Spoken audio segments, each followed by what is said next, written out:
السلام علیکم ورحمۃ اللہ تعالیٰ وبرکاتہ۔ محترم ناظرین، امید ہے کہ آپ حضرات خیریت سے ہوں گے۔ ہمارے بعض احباب کے توسط سے ہمیں ایک ویڈیو کلپ موصول ہوئی جس میں ایک صاحب بیان فرما رہے ہیں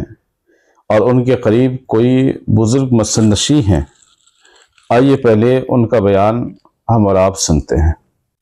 اور ایک بات میں ایک جملہ کہہ جاؤں، تکلیف ہو تو ہمیں معاف کر دیجیے گا۔ عالم بھی اسے ہونا چاہیے جو شیخ ہو، صدیقی ہو، جو خان ہو، سید ہو۔ ایسی ذات کا عالم بننے سے جس طرح وہ فقیرانہ ذات رکھتا سب بیچ دیتا ہے، کمزور ذات والا بھی اپنے علم کی بوباس کو بیچ دیتا ہے، علم کی قدر نہیں کرتا ہے، اس لیے کہ ذات کی جو نسبت ہے وہ کبھی جاتی نہیں۔ ہو تو خاص صاحب، ہو تو سید صاحب، ہو تو درود پاک اللہم صلی علی سیدنا مولانا محمد۔ علمی وقار رہنا چاہیے۔ سید علمی وقار کو محفوظ رکھے گا، خان اپنی شان دکھلائے گا، بان دکھلاوے گا،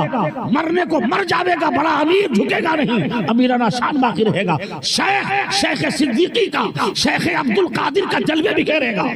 مگر کچھ ایسے عالم بن گئے جس کو عالم نہیں بننا تھا مگر اللہ نے بنا دیا بھیا، مگر اس علمی وقار کو محفوظ نہ رکھ سکا، کیونکہ ذات کا اثر رہا، مانگنے کا اثر رہا، پیدائشی فقیر ہوگا، پیدائشی سائل ہوگا تو ہر ایک جگہ سوال کرتا رہے گا، مگر عالم ہوگا، شیخ ہوگا، عالم ہوگا، خان ہوگا، عالم ہوگا، سید ہوگا، وہ بھوکا رہے گا مگر کسی امیر کے چرموں پہ جوتا نہیں اٹھاوے گا، ٹوپی ان کے چپلوں پر، ٹوپی ان کے سر سے اتار کر کے ان کے قدموں پہ نہیں رکھے گا۔ کہے گا یہ ہمارے بزرگوں کا تاج ہے، ایک پھٹی پوٹی شیروانی پہن کے آئے گا مگر کسی ظالم امیر ظالم نیتا کا وہ شیروانی پہن کے وہ محفل میں نہیں۔ محترم ناظرین، آپ حضرات نے سماعت فرمایا کہ جناب کا بیان ہے کہ عالم بھی اسے ہونا چاہیے جو شیخ ہو، صدیقی ہو، جو خان ہو، سید ہو۔ پہلی چیز انہوں نے یہ بیان فرمائی۔ دوسری چیز انہوں نے بیان فرمائی کہ عالم جو شیخ ہوگا، شیخ صدیقی کا، شیخ عبدالقادر جیلانی کا جلوے بکھیرے گا۔ تیسرے نمبر پہ انہوں نے یہ ارشاد فرمایا مگر کچھ ایسے عالم بن گئے جس کو عالم نہیں بننا تھا، جس کو اللہ تعالیٰ نے عالم بنا دیا۔ یعنی کچھ ایسے لوگ عالم بن گئے جس کو نہیں بننا چاہیے تھا،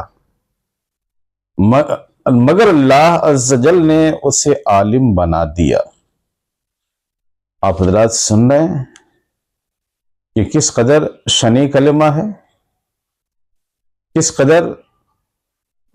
یہ برے کلمات ان کے زبان سے صادر ہوئے۔ گویا کہ یہ تو اللہ عز و جل کے افعال پر اعتراض کرنا ہے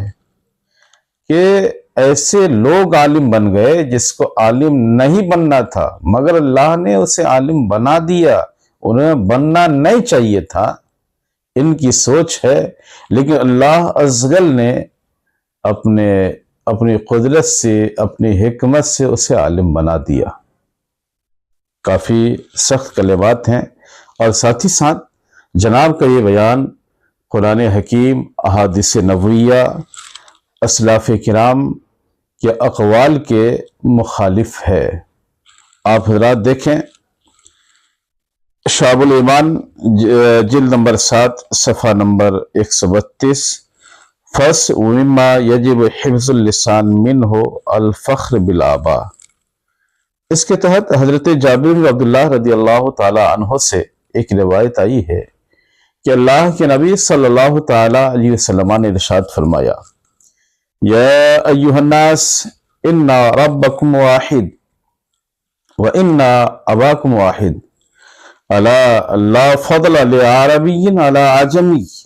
ولا عجمی علی عربی ولا احمر علی اسود ولا اسود علی احمر الا بالتقوی ان اکرمکم عند اللہ اتقاکم۔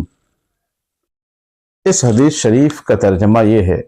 کہ نبی اکرم صلی اللہ تعالی وسلم نے ارشاد فرمایا، اے لوگو تمہارا رب ایک ہے، تمہارے باپ ایک ہیں، یعنی ابو البشر سیدنا آدم علی نبینا و علیہ الصلوۃ والتسلیم۔ الا، اے لوگو سنو،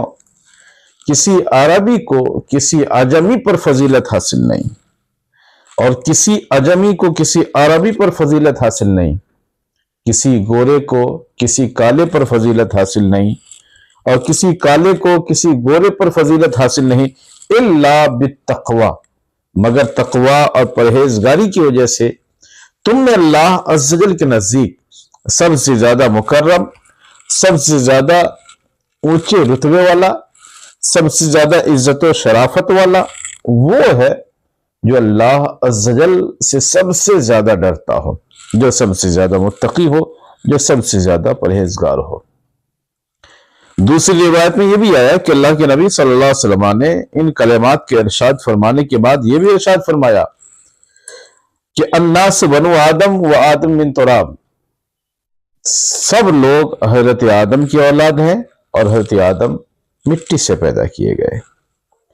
اسی طرح سے قرآن حکیم میں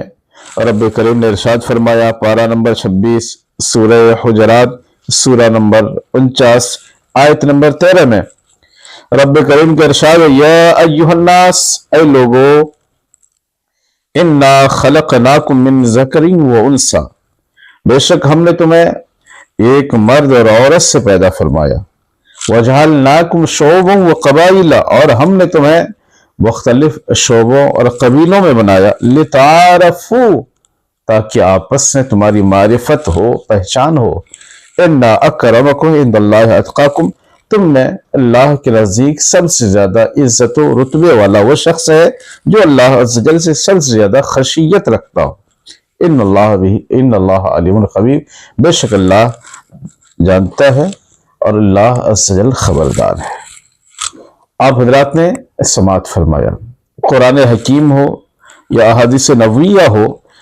اس حدیث کی روشنی میں، قرآن حکیم کی آیے مبارکہ کی روشنی میں یہ بات معلوم ہوئی کہ انسانوں میں یہ جو قبیلوں کی تقسیم ہے، مختلف قبائل میں ہے، مختلف خاندانوں میں، ذات برادریوں میں بٹے ہوئے ہیں، ان کی ایک دوسرے پر کوئی فضیلت نہیں۔ ہاں، فضیلت والا وہی شخص ہے جو متقی ہو، پرہیزگار ہو، جس کے اندر جتنی زیادہ پرہیزگاری ہوگی وہ عند اللہ اتنے ہی بڑے مرتبے پر فائز ہوگا۔ لیکن جناب کی بات آپ سنیں، اس سے اندازہ ہوتا ہے کہ انہیں شریعت مطہرہ کے احکام پر، شرائع پر انہیں واقفیت نہیں، بس شاید جیسے تیسے ویسے خطابت میں کچھ زور آزمائی انہوں نے کی ہوگی اور پھر خطابت کرنا انہوں نے شروع کر دیا۔ ساتھ ہی ساتھ افسوس، صد افسوس تو اس بزرگ پر بھی ہے جو ہنسی کرتے ہوئے، ٹھٹھا کرتے ہوئے اپنی راضی ظاہر کر رہے ہیں اور